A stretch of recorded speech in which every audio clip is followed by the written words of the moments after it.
Ferdinand Marcos Jr. mas nababahala raw sa magiging epekto sa ekonomiya ng bansa kaysa mismong impeachment complaint laban sa kanya. Para sa Boses ng Katotohanan, narito si Brian Kitson. Sinabi ni Palace Press Officer at Presidential Communications Office, PCO, Undersecretary Claire Castro na mas nag-aalala si Pangulong Ferdinand Bongbong Marcos Jr. sa ekonomiya ng bansa kaysa sa mismong impeachment complaint na hinihain laban sa kanya. So, nababahala po ang Pangulo sa impeachment complaint na isinampa sa kanya hindi para sa sarili niya. Dahil alam niya na wala siyang ginawang mali at walang impeachable offenses siyang nagawa. Pero nag-aalala siya sa epekto nito sa ekonomiya. Dagdag pa niya, ang pagsasampa po ng impeachment complaint laban po sa Pangulo, hindi Pangulo lamang ang maaapektuhan nito, kundi ang buong bansa at pati ekonomiya. una nang idineklara ng House Committee on Justice na sufficient informed o may sapat na basehan ang dalawang impeachment complaint na inihain laban sa Pangulo nitong Lunes. Nagbubulgar, Brian Kitson. Malalaki at reputable contractor sa bansa, kukuhanin para sa rehabilitation ng Maharlika Highway. Para sa Boses ng Katotohanan, narito si Brian Kitson. Sinabi ni Department of Public Works and Highways, DPWH, Secretary Vince Dizon, na kinausap at kukuhanin nila ang mga malalaki at reputadong contractor sa bansa para sa rehabilitation ng Maharlika Highway upang matiyak na matibay ang pagkakagawa nito. Pero I spoke to them. I want to meet them in maybe this week or next week, and they have expressed interest to help out in the major projects, the priorities of the President, the highest priority of which is Daang Maharlika. Dagdag pa niya, Kung sila ang gagawa nito, makakasiguro tayo na mabilis at more importantly, makakasiguro tayo sa quality ng gagawin. idinagdag din niya na nais nilang gawin ng tama at pangmatagalan ang rehabilitasyon ng mga infrastruktura at hindi na sila kukuha ng maliit na kontraktor sa kanilang mga proyekto. Nagbubulgar, Brian Kitson. Matapos ang 60-day suspension, Representative Kiko Barzaga nagbabalik sa Kamara.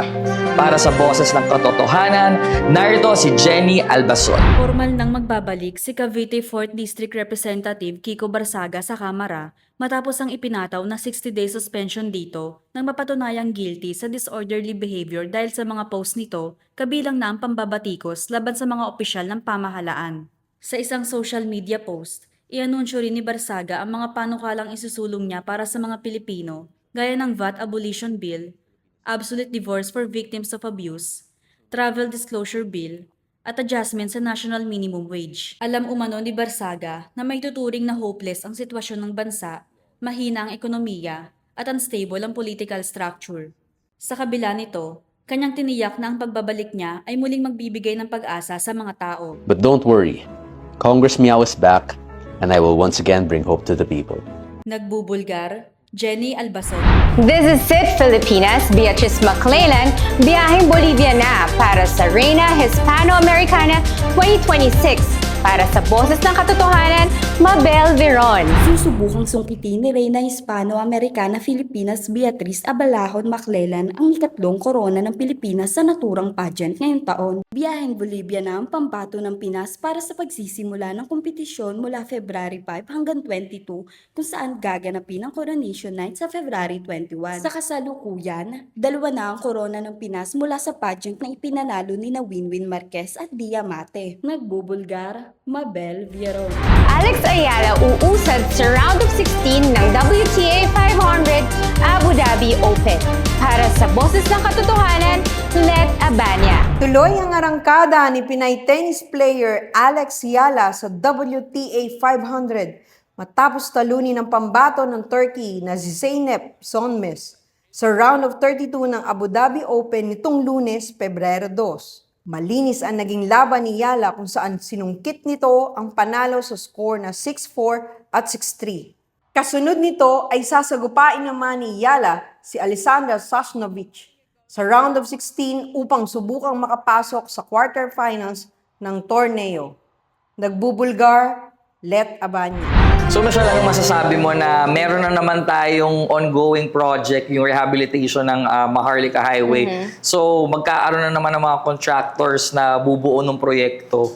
Well, sa tingin ko naman, dahil sa mga naging ongoing hearings, sa mga nakulong na mga contractors, saka mga makukulong pa, feeling ko naman dadala na yung mga yan. Totoo. Tsaka meron pa rin naman mga taong involved na hanggang ngayon nagtatago, hindi mahanap ng gobyerno. Tsaka I think also, yung projects moving forward, especially itong Maharlika Highway, mas tututukan ng gobyerno kasi Yes. this has been a long-going project Yes. of the President.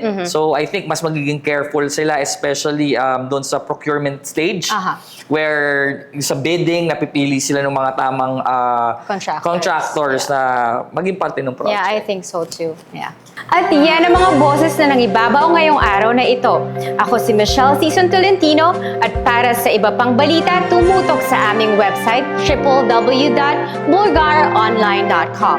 At maaari rin po kayong tumutok sa aming social media accounts. Ako po si Tons Edanyo. Sa panahong mahalaga ang katotohanan, paiingayin pa rin ang boses ng bayan.